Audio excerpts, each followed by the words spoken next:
Oke, baik teman-teman, kembali lagi kita pada kesempatan kali ini. Kali ini kita akan membahas terkait dengan analisis item menggunakan Excel dan SPSS, di mana analisis item ini nanti ada dua, validitas dan reliabilitas yang akan kita bahas pada video kali ini. Nah, di sini contoh teman-teman, kita mempunyai, ini saya contohkan saja ya bagaimana cara memasukkan data, ya mulai dari awal sampai kita tahap pengolahan data.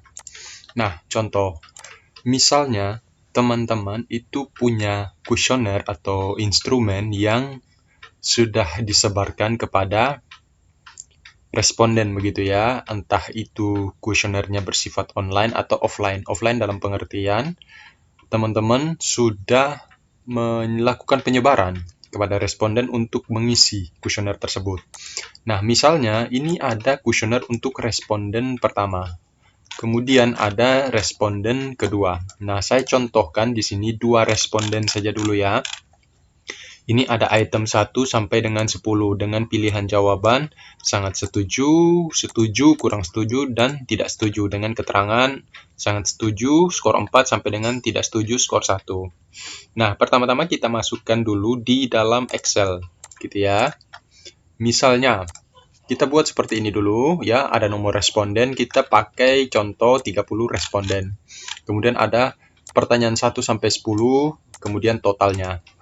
Nah, selanjutnya tinggal kita ngisi, teman-teman, hasil jawaban daripada responden gitu ya. Misalnya, untuk responden 1 itu berarti kan ngisinya di sini responden 1 ya, kuesioner pertama gitu ya. Kuesioner pertama, kemudian kita isi item 1, itu dia menjawab sangat setuju. Berarti kan skornya 4. Berarti di sini 4. Kemudian, ini saya kecilkan saja ya. Ini, supaya lebih mudah ya. Ini gini ya. Nah, untuk item 1 4, item 2 itu 4, item 3 juga 4, item 4 juga 4, item 5 itu 3, item 6 itu 4, item 7 itu 3, item 8 itu sampai 10 4. Kemudian item responden yang kedua. Nah, ini untuk variabel yang pertama misalnya. Jadi kalau teman-teman punya dua variabel, maka disesuaikan. Untuk variabel pertama, kemudian isi lagi untuk variabel kedua pada responden yang pertama. Nah, di sini ini responden pertama ya, kita contohkan satu variabel. Kemudian masuk ke responden kedua lagi. Kalau sudah selesai, masuk ke responden kedua. Nah, responden kedua, untuk item yang pertama itu jawabnya 4. Ini 4 juga, kemudian 3, 4, 3, item 6-nya 4, 7-nya itu 2, 7-nya 2, ini hapus di sini ya.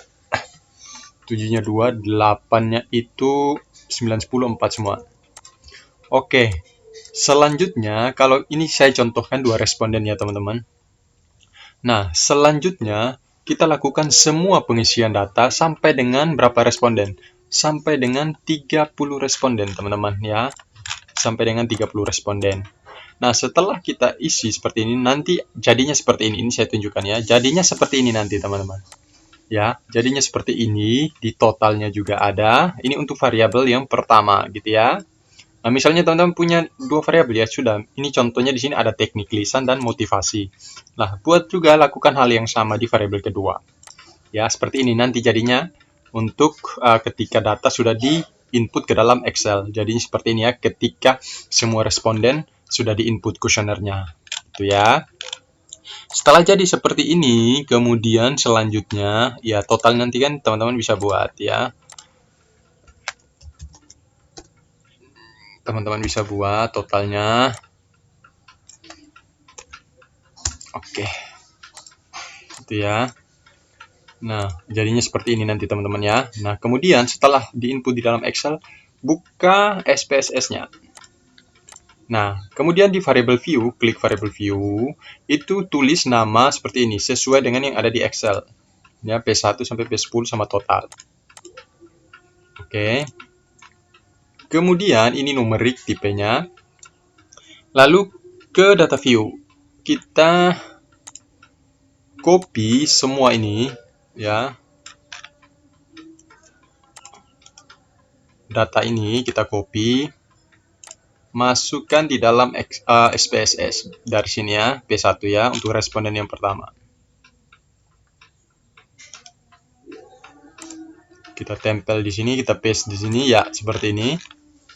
Oke, 30 responden. Kemudian setelah kita lakukan seperti ini, lalu kita lakukan analisis sesuai dengan kebutuhan. Nah, di sini saya mau jelaskan terkait dengan validitas, analisis item, validitas, dan reliabilitas. Caranya gimana?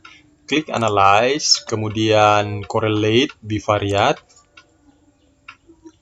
Masukkan semua item 1 sampai dengan sampai dengan total.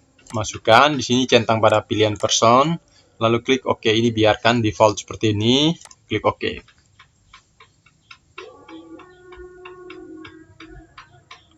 Nah, seperti ini ya, teman-teman. Nanti tinggal teman-teman interpretasikan sendiri hasil daripada uji validitas menggunakan person korelasi atau nilai signifikansi. Oke. Ya, seperti itu ya. Jadi, seperti ini, teman-teman nanti mengolahnya. Untuk interpretasinya nanti bisa lihat di video saya sebelum-sebelumnya gitu ya, terkait dengan analisis validitas dan reliabilitas.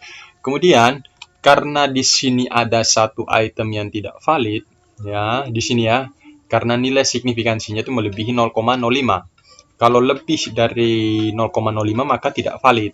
Kalau kurang dari 0,05 maka valid. Seperti itu ya. Di sini ada nilai signifikansi lebih dari 0,05, 0,594. Kita lihat yang lain, semuanya oke ya, kurang dari 0,05, kurang dari 0,05, semua oke. Jadi berarti satu item pertama.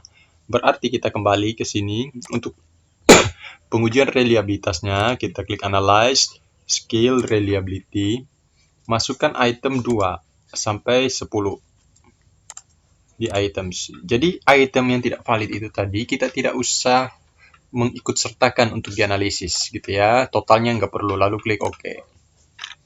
Nah, kita lihat di sini ternyata dari hasil uji reliabilitas, nilai reliabilitas Cronbach alpha itu sebesar 0,817. Artinya, instrumen ini sudah reliable karena memiliki nilai Cronbach alpha di atas 0,7.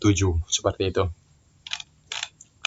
Oke, teman-teman, saya kira seperti itu ya analisis item mulai dari penginputan sederhana sampai dengan analisis itemnya.